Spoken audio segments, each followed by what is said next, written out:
புண்ணிய புதன் அழகு தமிழ் கவிதை கழகத்தின் காலை வணக்கம் உங்கள் அனைவருக்கும். இன்றும் ஒரு சிறு தகவலை இந்த பதிவின் மூலம் பரிமாறிக்கொள்வதில் மற்றற்ற மகிழ்ச்சி கொள்கிறேன். இதோ பதிவு. இயற்கை எந்தெந்த வழிகளில் மனித பிறவைகள் வாழ பெரும் உதவிகளை புரிந்து கொண்டிருக்கின்றது, ஒரு நாளேனும் சிந்தித்தது உண்டா நம் எண்ணங்கள்?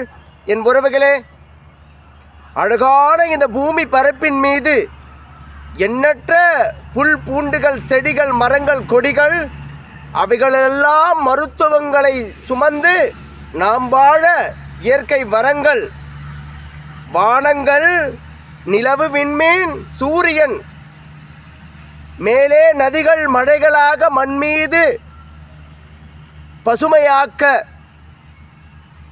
கடல் எண்ணற்ற புயல்களையும் கடல்சார் உயிரினங்களையும் நாம் முன்ன வாரி வழங்கி கொண்டிருக்கின்றது. மரம் செடிகொடிகளின் அசைவுகள், காற்றுகள் நம் சுவாசித்து உயிர் வாழ. என் உறவுகளே, ஒரு பொழுதும் இயற்கைகள் நமக்கு சாதகமாகத்தான் இருக்கின்றது. அதற்கு புறனாக நாம் செய்யும் சிறு சிறு செயல்களால் தான் அதில் மாற்றங்கள் ஏற்படுகின்றது. இயற்கை என்பது நமக்கானதாக நாம் எண்ணினால் ஒரு பொழுதும் இயற்கையில் மாற்றங்கள் ஏறாது, பேரிடர்கள் நமக்கு தந்து விடாது. இயற்கையை நேசிக்க தொடங்குமா உங்கள் எண்ணம்?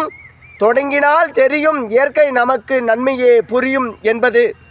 அழகானது இந்த வாழ்க்கை. இயற்கைகளோடு சேர்ந்து வாழும் மனப்பக்குவங்கள் நமக்குள் வளர வேண்டும். பிறகே அழகான இந்த இயற்கை மீது நாம் கொண்ட மனித பிறவியை மிக மிக பெருமையாக வாழ்ந்திருக்க முடியும். என் உறவுகளே, எண்ணற்ற சூழ்நிலைகள் நமக்குள் உருவானாலும் இயற்கையிடம் சற்றே புலம்பல் நிலையை கொண்டு பாருங்கள். அது நிச்சயம் உங்களுக்கு சிறந்த வழிகளை வகுத்து தரும். அது உங்களுக்கு வெற்றிகளை தேடித்தரும். அழகானது இயற்கை. அதோடு சேர்த்து நம் மனித வாழ்க்கையும் சிறப்பூற வாழ நல் ஒழுக்கங்களை என்னும் அற்புதங்களை நம் மனதுக்குள் கடைபிடிக்கும் நிலையை கற்றுக்கொண்டால் இந்த வாழ்க்கையில் நாம் நினைத்த அனைத்தையும் கடந்து வெற்றிகளை கண்டு பிறரும், பிற மாநிலங்களும், பிற நாடுகளும் நம்மை போற்றும் அளவிற்கு உருவாகி நிற்கலாம். என் உறவுகளே, அழகானது இந்த வாழ்க்கை. இயற்கையோடு சேர்ந்தது போல் நம் நிலைகளை அமைத்து இயற்கையோடு வாழ்க்கையை கையாளுவோம், மனப்பக்குவத்தை கொள்ளுவோம். என் உறவுகளே, வாழ்க்கை மிக அழகு.